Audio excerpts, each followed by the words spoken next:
I don't know about you, I got my tax bill, and I estimate it's going to go up 20–25%. Right? I mean, there's a lot of money going to be coming back in, even though my assessed value has gone down. My taxes are going way up. Right.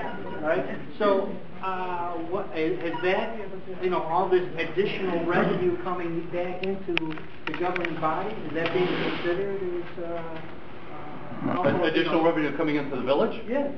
The village is getting the same amount with a slight increase over the last year. Your assessed value was based, for the 2008 second installment, was based upon the value of your property as of January 1st, 2008. By state law, it requires that the second installment and the taxes for that year be based upon January 1st of that year.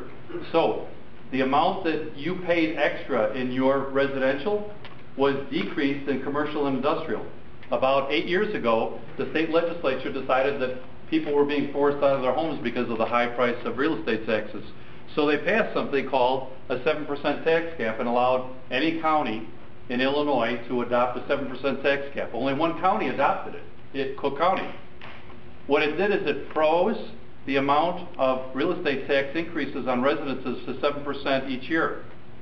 But it didn't reduce the amount of money that went to each of the taxing entities. So who made that up? Commercial and industrial. But because of that 7% tax cap on residences, where all of a sudden you were seeing residential real estate taxes going up like this, they started going like this and not higher and not increasing so much. But the taxes on commercial and industrial skyrocketed. So a lot of businesses started moving out to DuPage County and Kane County and Lake County and Kendall County, and Cook County had a massive hemorrhage of jobs. When they passed the 7% tax cap in Springfield, they put a sunset clause on it, which means that after a certain period of time, it terminates. And so that piece of legislation terminated, and all of the residential taxes went up, and commercial and industrial stayed the same or only went up a marginal amount.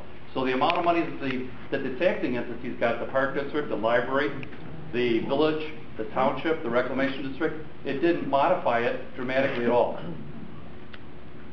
Yes, ma'am. Questions. I have two suggestions for making money for the village.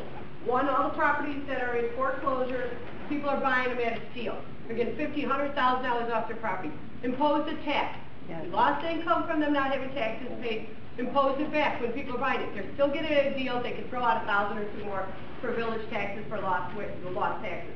We can put that law in effect, can't we? No, we're not home rule. We don't have that authority. We're not a home rule community. I'm sure we can figure out something, some kind of fine for somebody having a property and put a lien on it or something. We were allowed to establish a vacant property fee.